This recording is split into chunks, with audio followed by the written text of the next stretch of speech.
सुधर भाई इधर कैसे? बस आपके मिलने आया था। अरे बहुत बहुत घंटा टाइम लेट तो नहीं हुआ मैं? नहीं नहीं नहीं, लेट नहीं हुआ। बहुत बहुत बहुत बहुत। चलो आप बताइए, अब आप हाँ। बम्बई में कब आए और क्या किया आपने? अरे सुधीर भाई बचपना ही बम्बई में गुजरा हुआ है। मैं तो करीब आए 40 साल से ज़्यादा, 50 साल हो गए। वैसे मैं रहने वाला यूपी का हूँ। आजमगढ़ ज़िला है मेरा। पैदाइश वही हुई है। 4 साल की उम्र में मैं बम्बई आ गया। पिताजी यही थे। और पिताजी छोटा मोटा काम करके फिर उसके बाद वो टैक्सी चलाना शुरू की। और फिर हम लोग उन्हीं के साथ बम्बई में ही रहने लगे। और अब ऊपर वाले का करम है, अल्लाह ताला का शुक्र है, मज़े में फैमिली के साथ हैं। माता पिता अब नहीं हैं, भाई है, हम हैं, बच्चे हैं। आप जैसे दोस्त इतने दिन पे मिल गए हैं, तो बड़ी अच्छी हुई बात। बहुत बहुत शुक्रिया आपका कि जो आपने यहाँ टाइम दिया थोड़ा सा। और सुनाइए, आप कैसे हैं? मैं तो ठीक हूँ। अब 4 साल के उम्र से आप बम्बई में आए, पिताजी के साथ में रहे। तो आप ये नौकरी करने का आपको किसने बताया इस कम उम्र में, और क्यों करनी पड़ी आपको नौकरी? सच पूछे सुधीर भाई तो जो भी हम जैसे मुंबई में यूपी से या बाहर से काम के लिए जिनके पिता या आज भी जो आते हैं, तो उनका मकसद यही होता है रोजी रोटी तलाश करना, कुछ कमाना अपने बच्चों के लिए। और इसकी डिटेल में जाना तो बड़ी, हर किसी की वही कहानी होगी 80%। हम भी आ गए और माता पिता के कुछ सपने थे, उन्होंने चाहा कि पढ़ाएं, अच्छा लिखाएं। उसी हिसाब से पढ़ाई भी किए। लेकिन जो अखराजात थे घर के, वो ऊपर वाले ने कम में ही सही बहुत अच्छी तरह से पूरा होता रहा। लेकिन इसी वजह से कि चाहने के मुताबिक नहीं हुआ और स्कूल की पढ़ाई छोड़नी पड़ी। पिताजी टैक्सी चलाते थे। उनका काम देखकर हमें भी लगा कि कुछ करें। पिताजी नहीं चाहते थे कि मैं टैक्सी चलाऊं या ड्राइविंग लाइन में आऊं। लेकिन उन उनको देखकर मेरा ये था कि मैं भी ड्राइविंग करूं और कुछ मतलब बाप का या फैमिली का जो भी है सपोर्ट कर सकूं। इसलिए सच कहूं तो मैं 16 साल की उम्र में विदाउट लाइसेंस, विदाउट ड्राइवर रात को गाड़ी निकाल के चलाता था इसी मुंबई में। पिताजी को मालूम नहीं पड़ता। और 15-20 रुपया कमा के आ जाता था। कोई टेंशन नहीं रहता था। 5 रुपया मेरा खर्च, 10 रुपया माँ। उसके बाद थोड़े दिन में पिताजी को पता चला। उन्होंने बहुत फोर्स किया, अच्छा ठीक है जब यही चलाना है तो छोड़ो। उन्होंने मेरा कैसा भी करके दाखिला, उस वक्त हमारे ज़माने में रेडियो का कोर्स चलता था, रेडियो सीखने के लिए एज ए इंजीनियर ही समझ लो। ओके, रेडियो कोर्स से तक जाने से पहले ये आपने जो पैसे कमाते थे टैक्सी के, वो पैसे का क्या करते थे आप? सच तो यह है कि बड़े मुश्किल से 30 रुपया अर्न करता था। 30 रुपये में से 25 रुपया अपनी माँ को या पिताजी को दे देता था। 5 रुपया मेरे पास। और आप यकीन मानो, एक दिन में भी वो खर्च नहीं होता। 5 लेकिन रुपया जो आप बचा के रखते थे वो भी खर्च नहीं होता? खर्च नहीं होता था। और उसमें ये था कि खत्म सब हो जाता। फैमिली का खर्चा, अपना पैसा। लेकिन सवाल ये था कि कब तक ये चलेगा। भाड़े के घर में रहना पिताजी का। और सबसे बड़ा जो मेन मकसद था, हर 2 साल 4 साल पे घर बदलना। आपका पिताजी घर बदलते थे? या क्योंकि भाड़े से रहना था। जब भी ऑर्डर हुआ तो भाई घर खाली करो। तो एक ही सपना दिल में हर वक्त रहता था कि क्या करें हम कि अपना घर। ये मैं बात कर रहा हूँ 1973-74।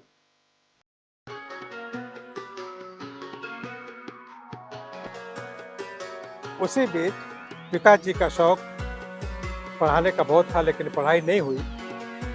तो इस तरह से उन्होंने मुझे नागपाड़ा पे रेडियो के कोर्स के लिए एडमिशन करा दिया। 1.5 साल का कोर्स किया मैंने रेडियो का। उस बीच रात को टैक्सी भी चलाता रहा, लेकिन उसके बाद फिर मैंने रेडियो की जब सर्टिफिकेट मिली मुझे फर्स्ट क्लास डिप्लोमा, उसके बाद मैं सर्विस के जॉइन करने के चक्कर में पड़ा, लेकिन वहाँ सर्विस क्या एक दुकान पे नौकरी मिल गई 150 रुपये। ये टैक्सी चलाने से पहले की बात। वो 150 रुपये की नौकरी करके मैं फिर लाइसेंस बना के और जो टैक्सी चलाना हुआ। लेकिन सवाल ये था कि घर कैसे बनाऊं, तो टैक्सी बजाय पिताजी की टैक्सी से मैं खुद तलाश करने लगा कि मुझे भाड़े पे कोई टैक्सी, एज के हिसाब से कोई मुझे टैक्सी नहीं देता था। एक पंजाबी बुजुर्ग थे, उन्होंने बताया कि बेटा ऐसा कर 10,000 रुपया लेके आ, मैं तुझे टैक्सी डाल के देता हूँ।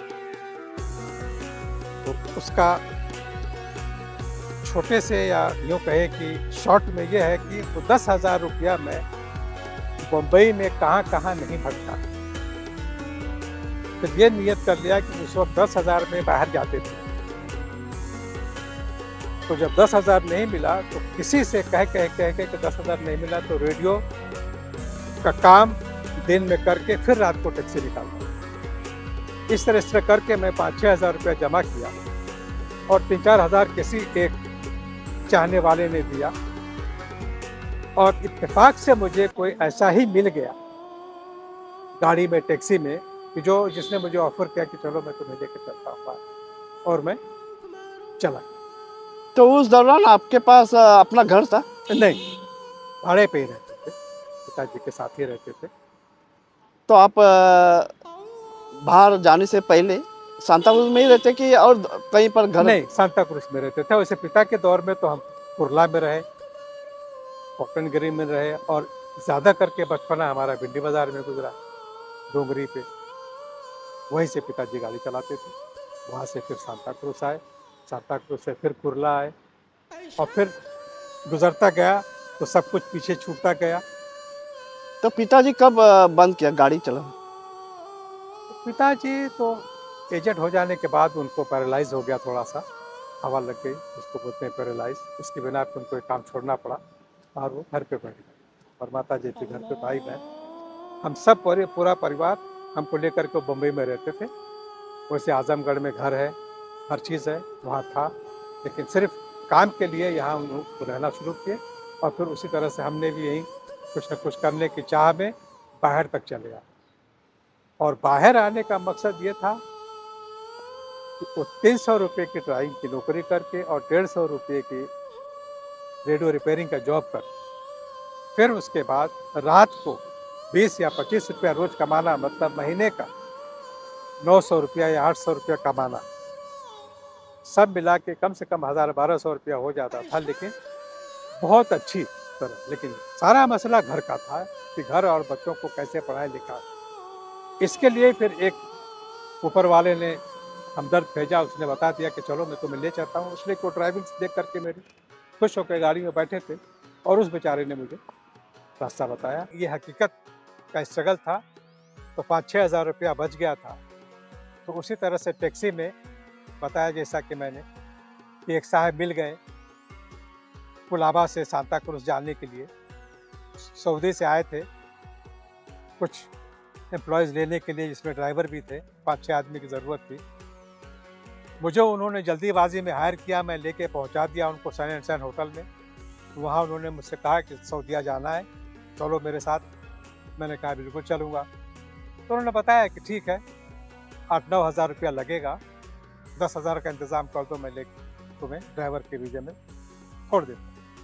मैं बहुत खुश हो गया, मैं बोला बिल्कुल चलूँगा, लेकिन बड़ी गाड़ी नहीं चलाऊँगा। शर्त यह है कि बड़ी गाड़ी नहीं चलाऊँगा, छोटी ही गाड़ी चलाऊँगा।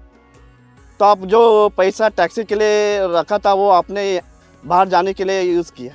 नहीं, तो फिर उसमें से मैंने बता दिया उन्हें कि साहब मेरे पास सिर्फ 5-6 हज़ार से ज़्यादा नहीं हो सकता है, इतने में अगर आप कर सकते हो तो कर दीजिए। तो उन्होंने कहा कि नहीं कोई बात नहीं है, टिकट का पैसा मुझे दे दो, वहाँ जा कर के मुझे दे देना, या मैं कफील से बात करते, जो होगा एडजस्ट कर।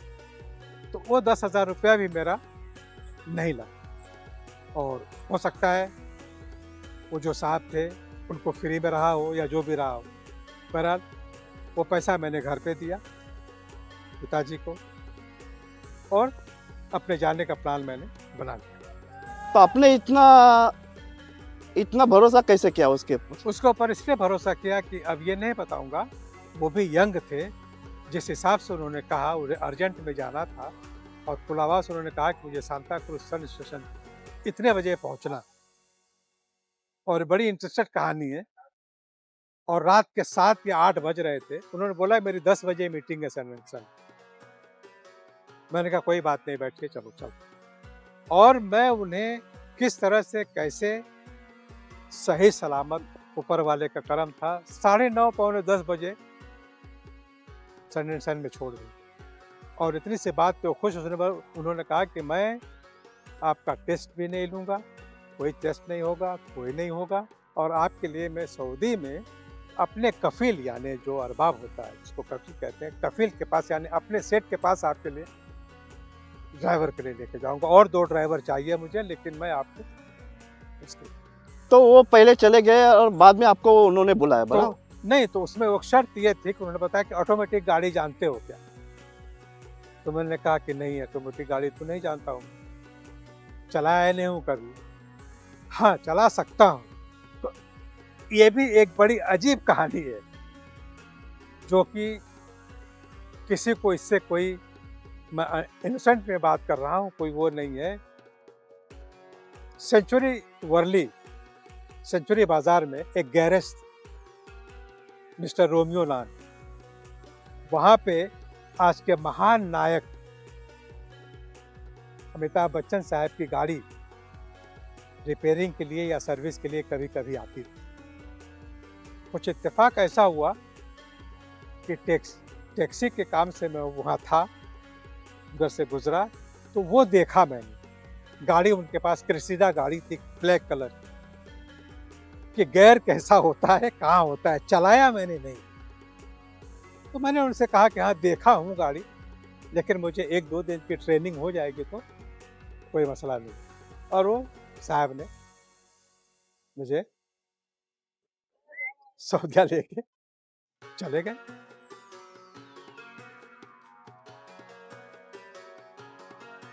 और जो वीज़ा वगैरह का बंदोबस्त किया वो साहब थे, उनका नाम पूरा तो नहीं मालूम, लेकिन अली करके थे और बहुत ही यंग थे। और कंपनी का नाम बताया, दरीन कंपनी थी, फर्नीचर का, किचन का बहुत बड़ा वर्कशॉप था, उसके अंदर था। सऊदी कफील थे, तो उन्होंने सब अरेंज किया मुझे, और 15-20 दिन लगा उसमें। वो जा करके, मतलब जब भी आते थे तो कफील के थ्रू वीज़े की जरूरत पड़ती थी, आते थे, तो उन्होंने फिर 15-20 दिन के अंदर आए और फिर बताया। तो यहीं आपके कुलाबा में ही ऑफिस थी, वहाँ से कांटेक्ट करने के लिए बोला था कि 15-20 दिन में आकर के मालूम कर लेना। तो वहाँ जा कर के मैं मालूम करता था, तो वहाँ से पता चला कि हाँ अली साहब का। अच्छा, ये आप सऊदी जाने से पहले आप किसी बड़ी हस्ती के लिए रेगुलर गाड़ी चलाते थे? हाँ, एक बहुत बड़ी हस्ती थी, वो अब नहीं है, हाल ही में रहते, प्राइवेट भी नौकरी की थोड़े दिन मैंने। यहाँ की बात कर रहा हूँ मैं, बॉम्बे पाली हिल पे रहते थे। उनका नाम था राम शाहानी, और उनके थ्रू उनके एक पुत्र थे कवि। अगर वो कहीं मेरी बात सुनते हो तो मेरा बहुत बहुत उनको नमस्कार, प्रणाम। और वो उस वक्त बहुत छोटे थे, 3-4 साल के, 5 साल के थे, 5 साल के करीब। लेकिन अब तो फिर सऊदिया जाने के बाद से खुद से कांटेक्ट नहीं हुआ। तो कुछ साल मैंने चलाया गाड़ी। वो इसलिए चलाया कि मुझे अच्छी गाड़ी चलाने का शौक था। मैंने बताया ना कि मैं बड़ी गाड़ी नहीं चलाऊँ, छोटी गाड़ी। और मुंबई की हालत तो जानते हैं, उधर उधर से चलते थे, तो बस ये गाड़ी जा रही है, वो गाड़ी जा रही है। तो एक सपना था कि ऐसी गाड़ी चलाया जाए। और कुछ ऐसा हुआ कि आज से 40 साल पहले की भी जितनी मशहूर गाड़ियाँ आज हैं, सारी गाड़ियाँ चलाने का सौभाग्य मुझे ऊपर वाले ने दिया। उसका बहुत बहुत करम है, शुक्र है। और ये मेरा सफ़र समझ लो कि 80 में हुआ। सऊदीया जाने का। वहाँ जा कर के ड्राइविंग की ही नौकरी लगी मुझे, और सबसे अच्छी बात ये थी कि कफ़ील जो है मुझे बहुत ही अच्छे मिले, और उनके साथ मैंने करीबन 6 महीना काम किया।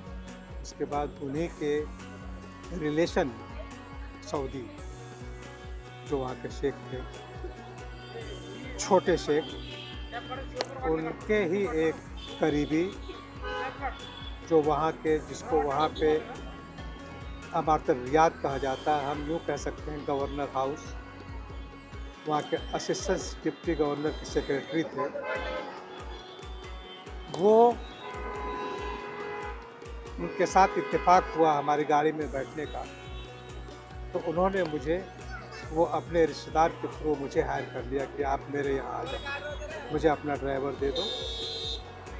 तो मुझे नहीं मालूम था कि कहाँ है। बहरहाल तो उसके थ्रू वहाँ मेरा चेंज हो गया, जो कि वहाँ के फॉरेन अफेयर के थ्रू गवर्नर हाउस में काम करते थे। बाद में जहाँ पे कि वहाँ हर चीज़ का, यूँ समझ लीजिए कोर्ट है वो, हर चीज़ का जज होता है, पनिशमेंट होता है, कोई रॉबरी है, कोई मर्डर है, किसी चीज़ का, तो वहाँ पे तो यानी यूँ कहिए कि वो गवर्नर हाउस था, जो जिसको अरबी में अमारत रियाद कहते हैं। और उस वक्त मेरे दौर में वहाँ के गवर्नर थे जो आज के किंग हैं, प्रिंस सलेमान, या ममलका अरेबिया के शाह प्रिंस सलेमान। उनकी भी खुशकिस्मती है मेरी कि देखने का, उनके ऑफिस में जाने और उनके करीब रहने का इत्तेफाक हुआ। ये मैं नहीं, वहाँ के लोगों का शुक्रगुज़ार हूँ, और खुदा का शुक्रगुज़ार हूँ कि मेरे बहुत अच्छी तरह से दिन गुजरे, और वो करीब करीब मैंने 14-15 साल। आप बताएं आजमा जी। काम के सिलसिले में तो मेरी एडवाइस यही होगी कि मैंने पहले बताया है कि मेहनत का पैसा, काम करोगे तो पैसा मिलेगा। अब सवाल ये है कि ये हमारे ऊपर डिपेंड करता है कि हम क्या और कैसा और कौन सा काम करेंगे और क्यों कर रहे हैं या क्यों जा रहे हैं। सबसे बड़ी चीज़ है कि अगर आप कोई भी काम करने के काबिल हैं तो जाएं। अगर कुछ नहीं करके ये है कि कुछ भी करूँगा, जो मिलेगा वो करूँगा, खुदा के लिए मत जाओ, घर बेहतर है, क्योंकि उससे ज़्यादा अच्छा और ज़्यादा काम आपके पास, हमारे पास, अपने घर में। तो आप जब सऊदीया निकल गए तो आपका सऊदीया का एक्सपीरियंस कैसा रहा? हो, ये जो है आपने जो सवाल किया है, शायद मेरी बात का आपको यकीन न हो। यूँ समझिए वो सारी हसरतें वहाँ पूरी हो गई वहाँ, कि जो यहाँ पे हम सोचते थे ये हो वो हो, सारी फैसिलिटीज़, रहना, नौकरी, यूँ समझिए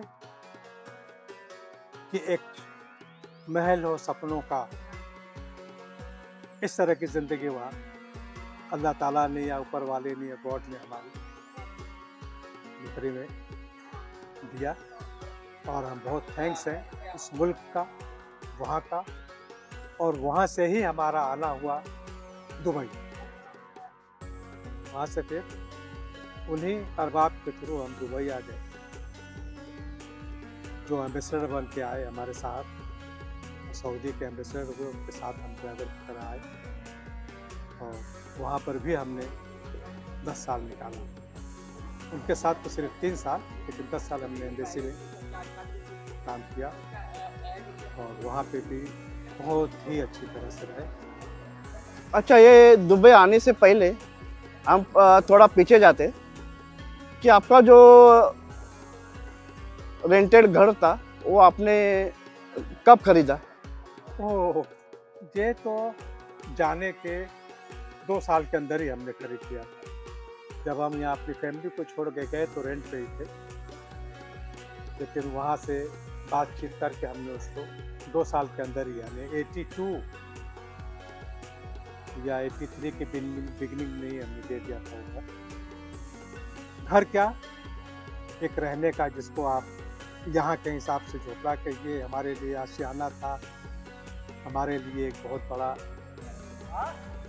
ख्वाब या सपना पूरा होने के जैसा था। बस फैमिली अब इधर-उधर रहने के बजाय हम अपने बच्चों के साथ, अपनी फैमिली के साथ अपने घर में रह रहे थे। यही सबसे बड़ा सपना था जो छोटा मगर बहुत बड़ा पूरा हो गया। तो आप जब नया घर लिए तभी आपके बच्चे थे आपके साथ? जी नहीं, जब मैंने उसी वक़्त शादी नहीं हुई थी। शादी होने के बाद मैंने यानी 80 में निकला मैं, शादी हो चुकी थी मेरी, लेकिन इस काबिल नहीं था कि बम्बई में अपने बच्चों को बुलाऊँ। पिताजी के साथ, मम्मी के साथ रहते थे। मुल्क में भी ऊपर वाले के करम से घर सब कुछ बहुत अच्छा है और था, लेकिन यहाँ के जो हालात ऐसे थे कि कमाने के लिए तो घर पूरा नहीं हो पा रहा था। 83 के अंदर ही मैंने ये घर ले लिया था जिसमें मैं रेंट पे, और आज भी उसी घर में हूँ मैं, और ऊपर वाले के करम से बहुत अच्छी तरह से। जब आपने घर में बताया कि आप सऊदी जा रहे हैं, उनका क्या रिएक्शन था? उस रिएक्शन की बात नहीं करो, उस दौर में और आज के दौर में बहुत फर्क है। उस वक्त जितनी मुझे खुशी नहीं हुई उतनी मेरे घर वालों को खुशी हुई कि बाहर मुल्क में बच्चा या बेटा, यूँ कहिए मैं बाहर जा रहा हूँ। मेरी फैमिली वाले बहुत खुश थे, बहुत खुश थे, और उस खुशी में सिवाय शुक्र अल्लाह के या खुदा कहिए या गॉड कहिए, उसके सिवा कोई नहीं। तो घर मैंने 83 में ले लिया था और आज भी उसी में हूँ, और बहुत अच्छी तरह से बच्चे भी हैं, और बच्चों की पढ़ाई लिखाई का सपना भी पूरा हुआ। जितना होना था वो भी बहुत अच्छी तरह है, सेटल है।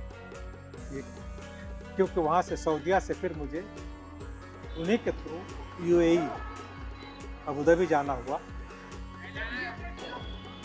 सबसे बड़ी बात यह है कि अगर आपको बाहर जाना है तो अगर आप ग्रेजुएशन हैं, कोई काम जानते हैं, किसी चीज़ का आपके पास सर्टिफिकेट है या सीखा हुआ है या कोर्स किया हुआ है, तो नो प्रॉब्लम। 6 महीने ज़्यादा से ज़्यादा या 1 साल आप निकालिए, आप खुद ब खुद वहाँ रहने के काबिल हो जाएंगे कि मुझे नहीं जाना है, आके काम करना है।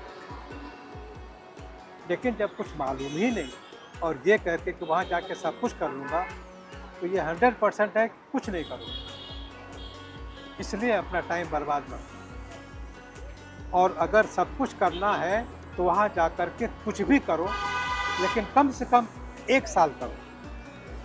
1 साल के बाद या 2 साल के बाद आपको एक नई हौसला मिलेगी, नई ज़िंदगी मिलेगी, और यहाँ आके आप इस काबिल बन जाएंगे कि मैं क्या करूँगा जाके, और वहाँ जाके बहुत अच्छी तरह से कर सकते। छोड़ के मत आओ, प्यार से। मेहनत यहाँ भी करनी है, वहाँ भी करनी है, पैसा दे रहे हैं, बहुत नहीं कराएंगे काम। और दूसरी चीज़ कि हमारा मुल्क खुद इतना खूबसूरत है। मैं मुल्क में जाने से पहले एक बात पूछना चाहता हूँ कि मैंने देखा है कि वहाँ लोग जाके पैसा कमाते हुए हैं, मगर सेविंग के बारे में क्या आपका ख्याल है? अब सेविंग का जहाँ तक मसला है, ये तो हम खुद सोच सकते हैं। आप अगर जो भी तनख्वाह पा रहे हैं उससे ओवर करेंगे तो आप उसका नुकसान उठाएंगे। आपकी लिमिट आप जानते हो, मैं नहीं जानूंगा, आपका स्पॉन्सर नहीं जानेगा, उसको तनख्वाह देने से मतलब है। हाँ, इतना ज़रूर यही सोच लो कि जो पैसा हम कमा रहे हैं बचता नहीं है, तो वो जा कहाँ रहा है?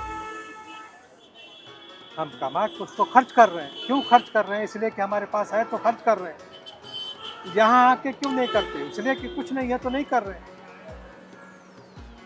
तो सेविंग तो जब ही होगी कि आप उस खर्च को अपने लिमिट में करो, बचेगा। नहीं तो इस काबिल बनो कि इसमें इतना नहीं बचता है तो मैं और काम करूँ तो मुझे उससे ज़्यादा मिले। मेहनत करके हक है आपका करना, और हमारा हक है खाना और उड़ाना, लेकिन बिना वजह का वहाँ जा कर के फिर ये कहना कि कुछ बचता ही नहीं, ये तो दिमाग से बाहर वाली बात है। तो आपको ऐसा लगता है कि बाहर जाने से पहले पूरा तय करना चाहिए कि उधर जाके क्या करना है, कितना पैसा कमाना है और कितना साल काम करना है, बराबर? नहीं, ये प्लान बनाओगे तो नहीं हो सकता कि इतना साल का काम। क्योंकि वहाँ जा कर के मैंने बताया ना कि वहाँ जा कर के मालूम होगा बाहर मुल्क में जा कर के उनका रूल रेगुलेशन, उनका काम, उनकी तनख्वाह। जब वहाँ जाएँगे तो हमको मालूम पड़ता है। तो एडजस्ट होने के बाद अगर हमने अपने आप को केयर किया नौकरी से ज़्यादा, यहाँ पे एक चीज़ नोट कर लो, जो भी काम कर रहे हो नौकरी से ज़्यादा अगर आपने अपने आप को केयर किया तो कामयाब। मतलब कि जो अर्निंग हो रही है उसमें से हमको सेविंग करना है, हमारा मकसद सिर्फ ये है। और इसीलिए गए हो, कितना करना है, क्या करना है, वो तो इनकम आएगी तो पता चलेगा आपको।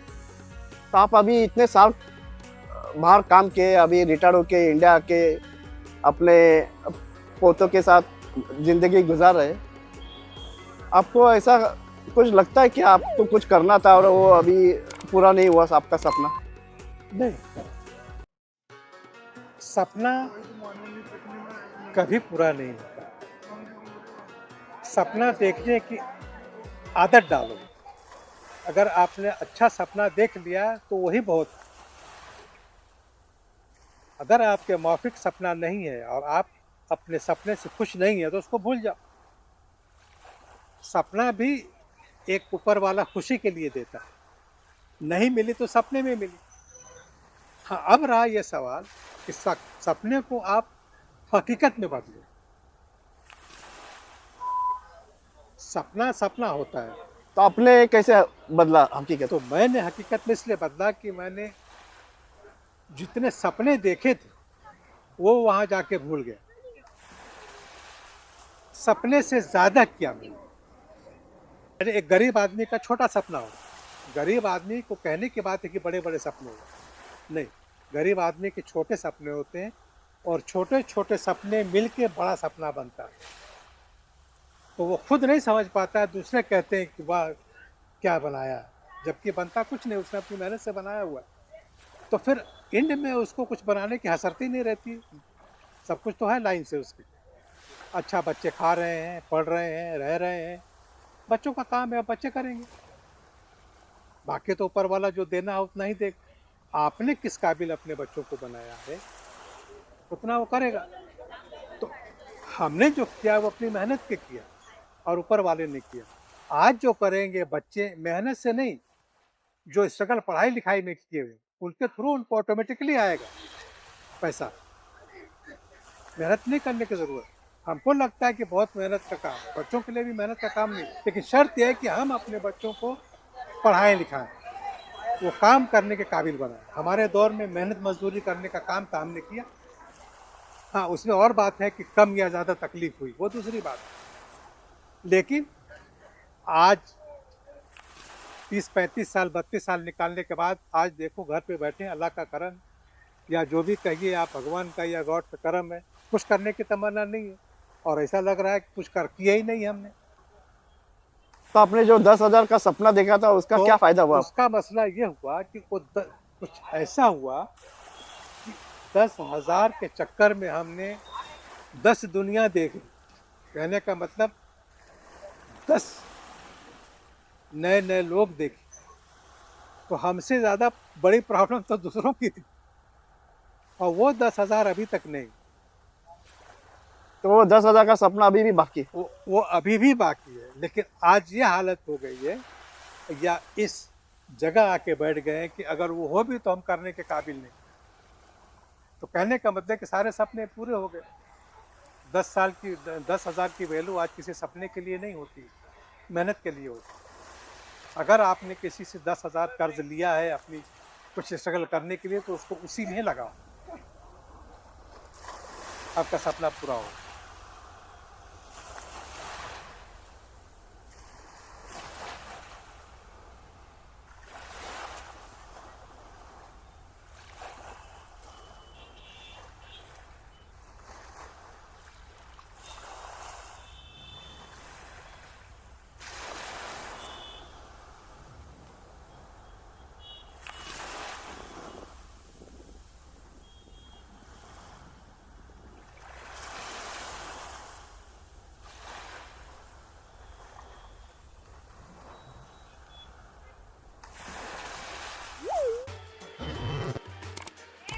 ये है मुंबई की शाम सुनहरी, है मेरी ड्राइव तुझे सलाम, आप जीवन।